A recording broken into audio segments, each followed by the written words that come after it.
बिस्मिल्लाहिर्रहमानिर्रहीम। शुरू अल्लाह के नाम से जो बड़ा मेहरबान निहायत रहम करने वाले हैं। अस्सलामुअलैकुम दोस्तों, आज मैं आपके साथ शेयर कर रही हूँ बहुत ही क्रिस्पी से मज़ेदार से पकौड़ों की रेसिपी कि जिसमें मैं ऐसी ये चीज़ ख़ास डालूँगी कि जिससे हमारे पकौड़े बहुत ज़्यादा मज़ेदार क्रिस्पी बनेंगे। वो क्या चीज़ है वो आप वीडियो में देख पाएंगे। आपने वीडियो को फुल वॉच करना है। चैनल पर नए हो तो चैनल को भी सब्सक्राइब कर लें ताकि हर आने वाली वीडियो की नोटिफिकेशन सबसे पहले आप तक पहुंच सके। तो यहाँ पर तकरीबन मैंने 4 अदद आलू लिए हैं। अगर आपके पास आलू बड़े साइज़ के हैं तो वो 2 ले सकते हैं। तो यहाँ पर मैं ग्रेटर से इसको ग्रेट कर लूँगी। पानी में ही हमने ग्रेट कर लेना है और लंबा लंबा हमने इसके जो आलू है उसको लंबा लंबा हमने ग्रेट कर लेना है। तो इस तरीके से मैंने 3 से 4 मरतबा मैंने पानी में इसको इसे वॉश कर लेना है। धोने के बाद इनको इसका पानी निकाल देना है, आलूओं का बिल्कुल खुश्क कर देना है। इसके बाद मैं इसमें डालूँगी प्याज मैंने तकरीबन 2 अदद डाली हैं। थोड़ी मोटी मोटी मैंने डाली है, पकौड़े में प्याज बहुत ज़्यादा अच्छी लगती है। तो यहाँ पर इसमें 3 से 4 अदद मैंने हरी मिर्चें बारीक काट के डाली हैं। आधी गड्डी हरा धनिया का डाल रही हूँ जिससे फ्लेवर और बहुत अच्छा आ जाता है। पकौड़ों में लाजमी डाला करें। तो नमक इसमें जाएगा 1 टीस्पून। 1 टीस्पून ही इसमें पिसी हुई लाल मिर्च जाएगी। 1 टीस्पून इसमें कुटी हुई लाल मिर्च जाएगी और 1 टीस्पून इसमें हल्दी जाएगी। और इसमें जाएगा साबित जो धनिया होता है, इसको मैंने दरदरा सा पीस लिया था, वो इसमें 1 टीस्पून डाल रही हूँ। और ज़ीरा पिसा हुआ वो भी इसमें जाएगा 1 टीस्पून, जिनसे ये पकौड़ों का फ्लेवर और ज़्यादा अच्छा हो जाएगा। तो इस तमाम मसाले को मैं करूँगी हाथों से अच्छे तरीके से मिक्स। ये देखिए इस तरीके से हमने मिक्स करने के बाद इसमें मैं अब डालूँगी बेसन।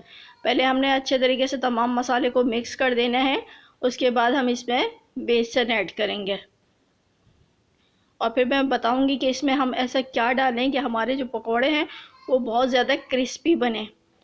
तो यहाँ पर मैंने तकरीबन 4 टेबल स्पून मैं इसमें बेसन डाल रही हूँ। 4 टेबल स्पून हमने इसमें बेसन का ऐड कर देना है और हम चीज़ों को बेसन को अच्छे तरीके से मिक्स करेंगे। मिक्स करने के बाद अभी हमने पानी का इस्तेमाल नहीं किया है। तो अब मैं बताती हूँ कि इसमें मैंने ऐसा क्या डाला है कि जिसकी वजह से ये पकोड़े जो है वो क्रिस्पी बने। वो है कॉर्नफ्लावर। ये मैंने कॉर्नफ्लावर लिया है 2 चम्मच भर के। 2 टेबल स्पून हमने कॉर्नफ्लावर का डालना है जिससे पकोड़े बहुत ज़्यादा क्रिस्पी हो जाएंगे, करारे हो जाएंगे, मज़ेदार से ये बनेंगे। कॉर्नफ्लावर का हमने इसमें इस्तेमाल किया है और इसको हम तमाम मसाले को करेंगे अच्छे तरीके से मिक्स। यहाँ पर थोड़ा थोड़ा करके हमने पानी शामिल करना है। अब हमने इसमें पानी डालना है और ये देखिए हमने थोड़ा पतला बैटर नहीं कीजिएगा, ये देखिए इस तरीके का होना चाहिए। इस तरीके से हमने ये पकोड़े बना देने हैं, लच्छेदार से पकोड़े बनेंगे। तेल गरम हो चुका था तो यहाँ पर मैंने इसमें पकोड़े डाल दिए हैं। जब ठंडे तेल में पकोड़े नहीं डालिएगा, गरम हो जाए तेल तो उसमें आपने पकोड़े डाल देने हैं। पकोड़े आप अपनी मर्ज़ी के हिसाब से छोटे बड़े कर सकते हैं। और इनको हम पकने के लिए रख देंगे, फ्राई करेंगे। इसको मीडियम फ्लेम पे हमने इनको फ्राई कर लेना है। यहाँ पर ये देखें गोल्डन कलर इसमें आना शुरू हो गया है तो इसको मैं साइड इसकी चेंज कर दूंगी।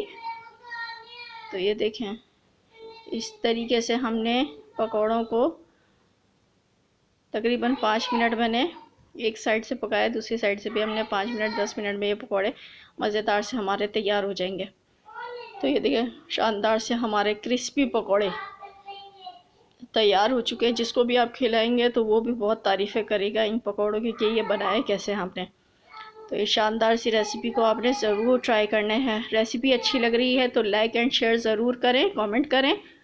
और इसको आप चाट मसाले के साथ, हरी चटनी बना लें, केचप के साथ खाएं, बहुत मज़ेदार लगते हैं ये पकौड़े। इसी तरीके से मैंने बाकी के सारे पकौड़े भी फ्राई कर लिए हैं। मैं इसकी देखें ये क्रिस्पी कितने ज़्यादा लग रहे हैं। तो ये देखें अंदर से भी बिल्कुल पके हुए हैं तो ये शानदार सी आपने रेसिपी को ज़रूर ट्राई करना है, फीडबैक देना है अपना, और इसको टी टाइम में अपना खाएं, इंजॉय करें, बारिश के मौसम में बनाएं।